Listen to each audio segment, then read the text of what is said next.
Dylan Mohammad-Smart, we were just talking earlier on which cohort you were in, and I couldn't believe it. So it was 2014, 2015.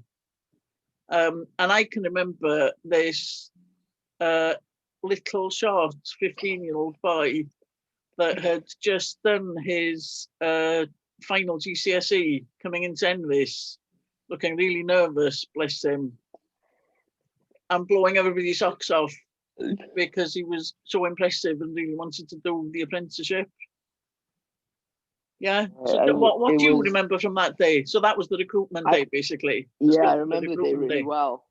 I remember that day really well because I remember seeing the advert for it, and it was kind of everything I'd wanted to do kind of in college.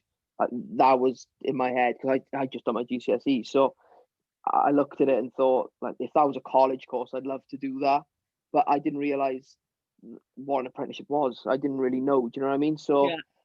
I kind of went into that day, I'd say, a little bit blind, and I think that was a good thing because I didn't kind of realise how much was on it, which I think helped me. There was a lot of older people. I was the youngest there by years, I think. Yeah.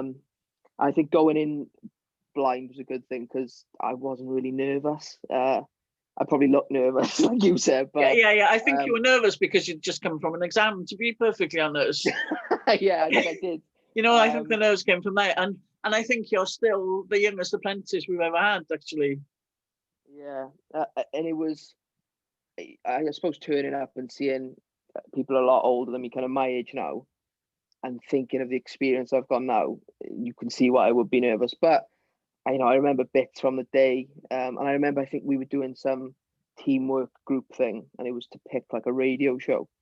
And I remember I thought I answered everything really well in that. Like, that's one thing I remember. Talking about 5 Live, and we were talking about kind of different programs that are on through the day. And I kind of thought, I know more than these people. And I remember, so I gave like a big answer in that. And then, I think it was Alan I was working with, Alan Saunders. Oh, yeah. So I was working with him, and he was great with me through the day. And I think he called me, might have been that night, to kind of go on to, I think it was the next stage then, wasn't it? But it was a whirlwind, but yeah, it was amazing. Yeah, and then the whirlwind of the year that you had then as well. So tell me, just remind me a little bit of what you worked on during your apprenticeship then. So I went straight, it was a radio sport apprenticeship. So it was just radio, it was supposed to be. So I kind of, for the year, got skilled up in radio. So it started off with kind of working on the desk, cutting little bulletins clips for output, helping with the it was weekly it was daily shows back then. So Monday to Friday we'd have a 2-hour sports show, which was great because I got to work on them. Fixing guests, speaking to people. So they kind of just threw me in at the deep end, really, just do what I can. And cutting a lot. I remember I was just on this audio program called Radio Man, and I was just using that every day, trying to get better there. And that was a brand new skill then as well, wasn't it? There's something I'd never used anything like it. Would have come across it before. And it was just being in the department. I remember the first few days, and it was just, obviously, I just come from school. I'd never had a job in my life, and I had to grow up quite quickly because it was quite not ruthless, but they'd say what they really thought, whereas I was just used to teachers and mentors. And I had them people, and they were great. But if something wasn't right, and you've got a bulletin to hit at 5 o'clock for the whole of Radio Wales, they'd let you know about it. But you had to grow up in that year, and it was the best thing that could happen to me. Because I always remember when you came in for your certificate as well, when you knew that you'd passed, and then you were saying, my mates are still doing their A-levels, and I've got a job. Yeah. And it's such a different thing, isn't it? Yeah, because none of my mates, I've got mates now who just starting apprenticeships, and I still really encourage them to do it because I was learning everything on the job. I know we did the stuff as a Covler as it was back then, skill now, but working in that environment, it's priceless. You know what I mean? We get people coming now, and it's kind of, I'm almost telling them just do everything you can, work 12 hours a day, do whatever, Yeah. And talking to mates and stuff, they they didn't really understand it, I don't think, at the time, because they were like, how have you blagged this? But it was... Yeah, because I think your life probably was so different to your mates that were in sixth form, wasn't it? You know, it was just... Well, it was because I think after GCSEs, you normally have about 12 weeks off, I think, or 10 weeks, whereas I got 3 weeks and then started this course. So I was a bit like, I had all this stuff planned, but and I had to drop it. I was like, why have I done this? But for, 6 weeks or whatever it was, realizing that what I was doing, it was, like I said, that year was just, it was a whirlwind.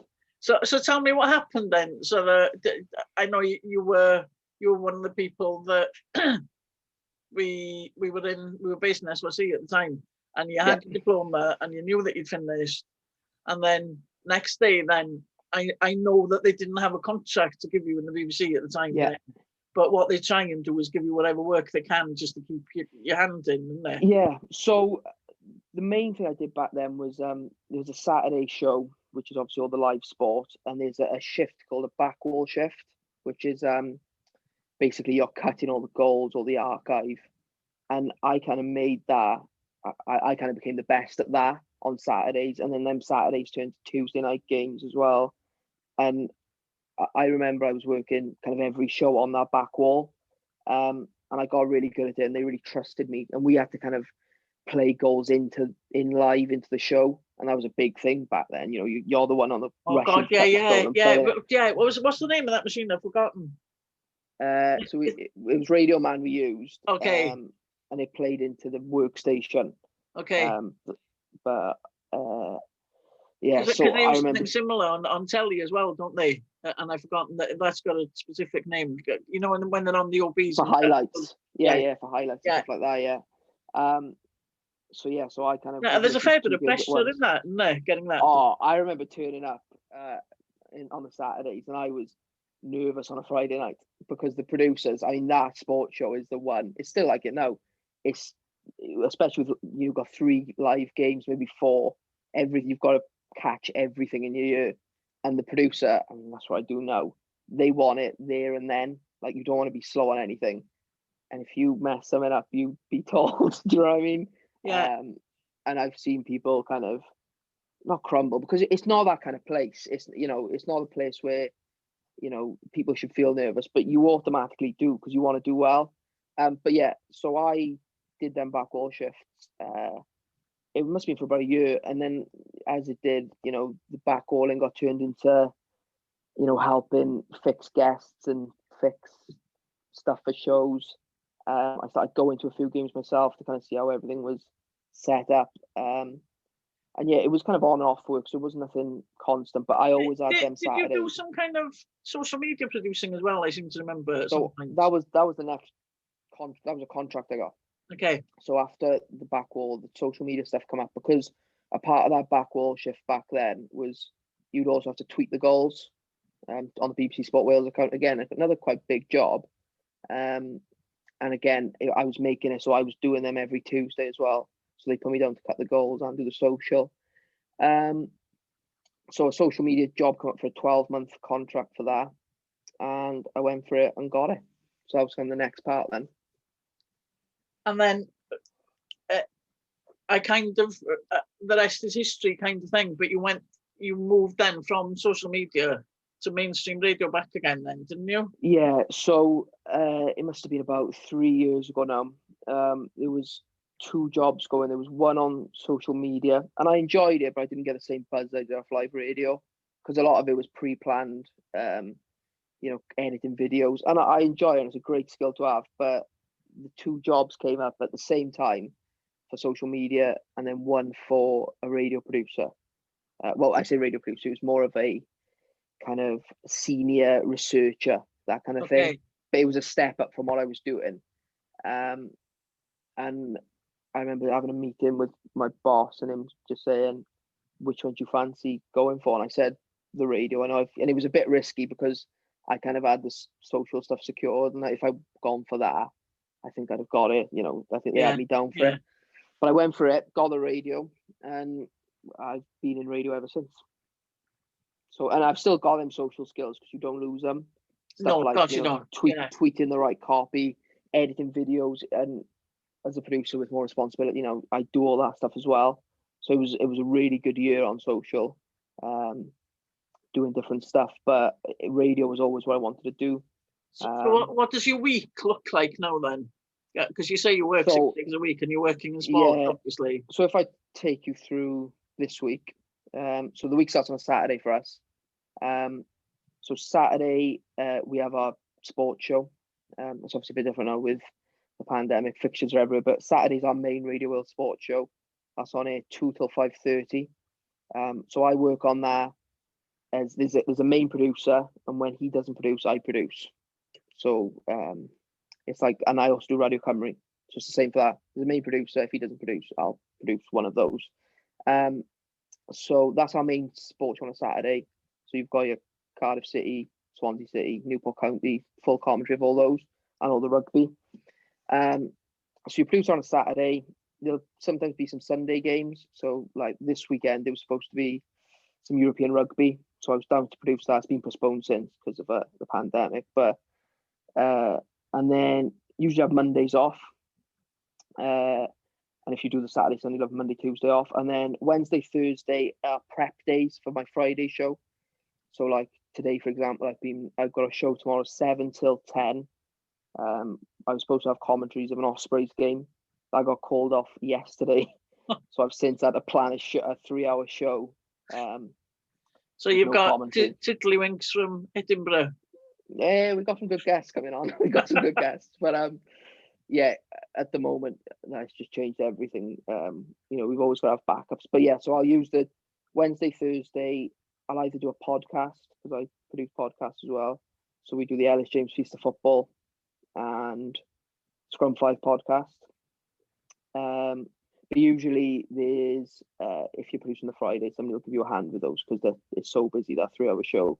So like today, I've just been speaking to guests coming on tomorrow, cutting a load of audio, and just keeping across all the sport news.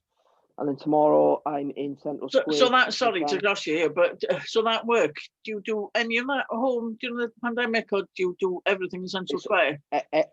So unless I'm producing a program, I'll have to work from home. So tomorrow, Saturday, Sunday, I'm in Central Square, but today all my prep has been done from home because we can't go in without good reason. Oh yeah, I see what you're saying. Yeah, so the prep is at home, and then the bit of when you're on there, you're in Central Square. Yeah. So I can go in. I'm on here at 7 till 10 tomorrow. I can go in at 2, but you can't. You know, usually I could have gone in for a prep day today. You know, everything's a bit quicker than the Wi-Fi at home, but it's the way it is. So everything's done from home at the moment. But yeah, so we've got used to it. We do a lot of Zooms and stuff. You know, I remember when it first hit back in March. Between then and June, I'd done 107 interviews over Zoom. So it was every day just doing these Zooms. So I kind of made that my thing. But yeah, so you were the Zoom expert, were you? I was. Yeah, 107 I finished on. 107, not out. But yeah, it's good. It's a busy week. So what about the future then? Do you think to the future, or because I know you're on a freelance contract now, and that is just a rolling contract. The thing is as a radio producer, it changes every week is different. Live sport, so it's not like I'm on a Monday morning. I'm thinking the news changes, the sport changes, and the way I like to look at it is the kind of big events. So like last year, I produced 6 Rugby World Cup games, and obviously that was amazing to be a part of that show. Yeah. And you know, that tournament, and then we've got the Euros supposed to be this year, and the radio producing is something I really enjoy doing at the moment, and there's not really many places up from that in terms of the structure of radio. Obviously I know there's management and stuff, but I like being in the seat and producing it, so I'm really enjoying it at the moment. There's nothing else I'd really rather be doing. That's great, isn't it? That's a brilliant place to be at 22. Oh yeah, it's and stuff's always changing. There's always you know, different programs to be using. Like I said, you can't control the news. I can't plan for stuff, and I quite like when stuff goes wrong. So as in, I had a show a couple of months ago. So I planned Wednesday, Thursday. We had commentary of Nghaerdydd against TNS in the Welsh Prem, and the game got called off at 4. So then I had 3 hours to just come up with what I could, but I quite enjoy all that. And you can't really beat that buzz. Yeah, I used to be a multi-cam PA. I was the same. If something didn't go wrong, I was bored. Yeah, it's a bit of fun, isn't it? Yeah, like on a Saturday exactly. afternoon. Yeah. I produced on Sunday night Newport County, and they went on to penalties, and we didn't plan for that, but it's all part of the fun. Yeah, exactly. And it keeps your brain fresh, and you're kind of thinking of what you're going to do next and where you're going to go. Tell me, Dylan, if I was a 16-year-old Dylan Mohammed now, right? Yeah. What would you tell him? Would you have a list of tips? I'd probably just be the best thing I've done is I was always friendly and got on with the staff, because they're the ones who are going to help you. And I've seen people come in who just haven't got on with them, or they haven't, I don't know, they've kept themselves to themselves. Whereas, especially in this department, you've just got to go out and, whether it's just go and play five-a-side with them or go for a beer with them, because they are the ones that are going to help you. And whether it's a presenter, he'll put a good word in for you to come in, watch over a game with him. You've got to get on with people. I remember I had somebody. It was the first kind of couple of months of producing, and there was somebody came in from a university to back all they sorted, and kind of the attitude he had with me was horrendous. I think it was because of my age, and he was kind of, "How the hell are you doing this? Shouldn't you be doing that?" And it's the first time he'd ever been in. Yeah. And I'd kind of fed that back, and he's never been back since. And it's just, it's not hard to be nice to people. Yeah, be nice and have a bit of humility, I think you're saying as well. Yeah.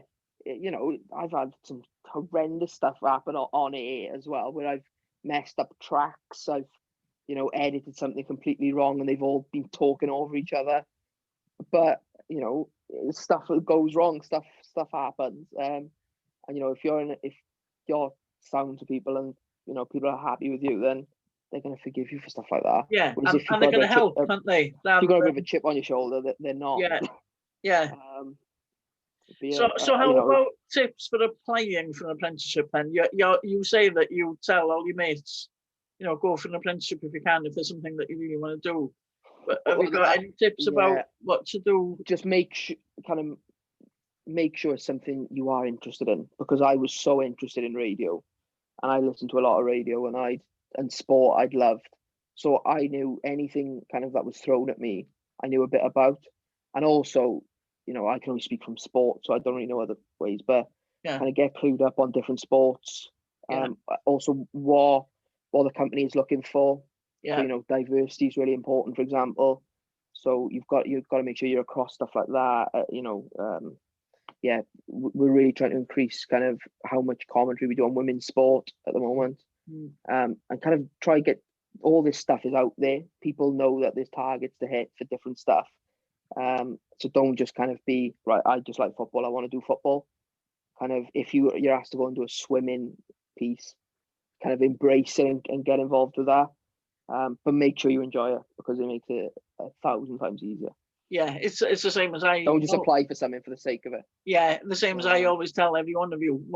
If you get into the right job, it's the best place in the world to be. But if you're in the wrong place, it's the worst place, isn't it? It could be hell. It's either heaven or hell. There's nothing in between. I mean, I'm like, because I don't really think of it like that as in work. It's just a part of what goes on that way. Like, I don't think, I've got to get up, go and do this. I love what I do. So, and I don't think I realise how lucky I am to be able to do something like that.